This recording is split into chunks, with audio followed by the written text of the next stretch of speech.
Qual é o seu vilão favorito dos filmes e desenhos? Essas criaturas terríveis e sem coração são capazes de cometer as piores atrocidades para os outros, têm ideias diabólicas e ameaçam a vida de muita gente. Mas ainda bem que existem os heróis que chegam e conseguem, mesmo que com muita dificuldade, salvar a vida dos mocinhos, rumo a um final feliz. Mas não fique tão tranquilo assim não, viu? Na vida real, muitas histórias com vilões de verdade não terminam com um final tão feliz assim não. Eu apresento para vocês agora uma lista assustadora com 4 vilões da vida real dignos de cinema. Número 1, Charles Peace.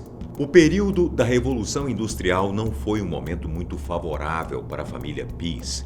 O inglês John Peace chegou a perder o funcionamento de uma de suas pernas em um incidente na fábrica que trabalhava, posição que seu filho teve que ocupar como operário anos depois. John era um homem ético e digno e foi capaz de sustentar a sua família com um trabalho duro e sacrificante nas fábricas.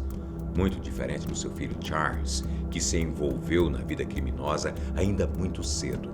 Charles era acrobata, se apresentava em concertos de violino e ainda dava um show de interpretação aos escritos de Shakespeare.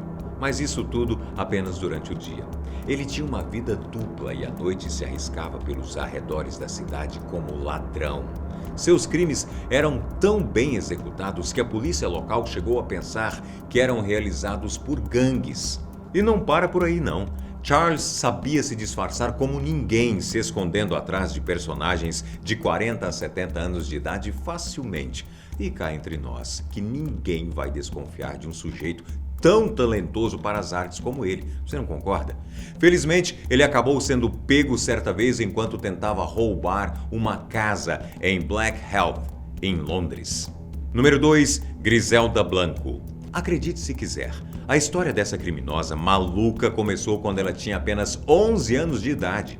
Rumores contam que ainda nessa idade ela sequestrou um recém-nascido de um casal de vizinhos ricos e quando eles se recusaram a pagar pelo resgate, ela assassinou o bebê. E essa história bizarra foi apenas o começo.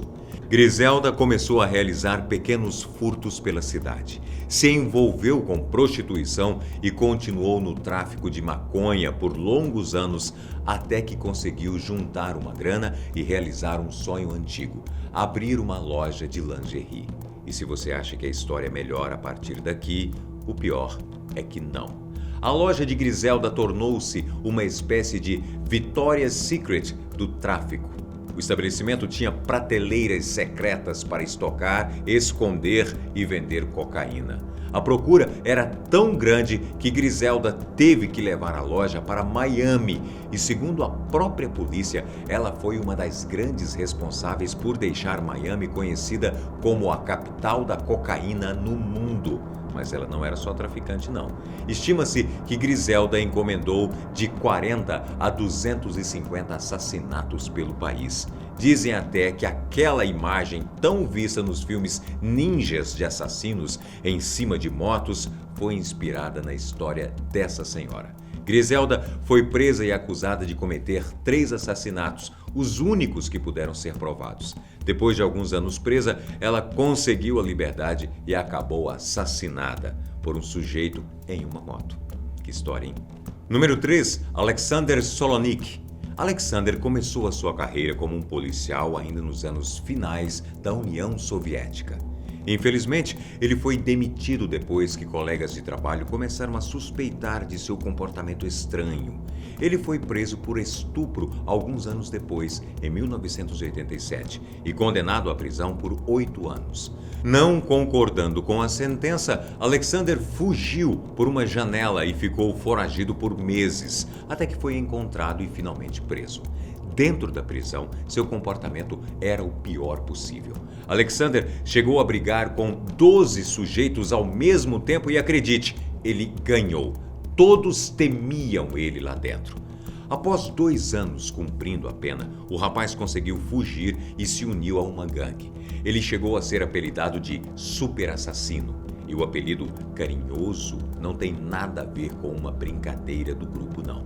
Alexander assassinou líderes de várias gangues rivais. A vida dele é tão conturbada que ele chegou a se casar com a Miss Rússia na época. Coitada. Anos depois, ele foi novamente preso. Dentro da cadeia, ele matou 5 oficiais e 2 seguranças da penitenciária. Como é que isso é possível, hein? Número 4, Shoko Asahara. Shoko era um líder espiritual japonês com uma grande ambição: conquistar o mundo. Ele, que veio de um lar muito pobre e cego de um olho, pregava uma religião que misturava budismo, cristianismo, taoísmo e yoga. E acredite, ele tinha cerca de 50 mil seguidores não só no Japão, mas também na Rússia e na Austrália. E os membros da igreja eram, em sua maioria, grandes cientistas da época. Shoko dizia ser Jesus. Ele podia ler pensamentos, levitar e até tinha poderes especiais de cura na sua urina. Ele chegou a comercializar seu xixi mágico com os membros da sua igreja. Cada um aqui aparece, né? Mas foi só em 1995 que uma visão do Apocalipse levou a história de Shoko para um outro capítulo. 5 membros da igreja dele atacaram uma das linhas do metrô de Tóquio, lançando pequenas bombas cheias de um gás mortal. O ataque ficou conhecido como um dos maiores já acontecidos no Japão, matando 13 pessoas e deixando outras 6 mil gravemente feridas. Os membros do clã e Shoko foram presos e a história não acaba aí, não. Foi a partir desse momento que as autoridades descobriram o quão próximo Shoko estava de causar uma destruição em massa. Ele, junto aos cientistas de seu grupo, estavam tentando desenvolver uma bomba nuclear inacreditável. Digno de cinema a cabeça desse louco. Bem, espero que você tenha gostado do vídeo de hoje. Eu volto no próximo aguardando você, sempre.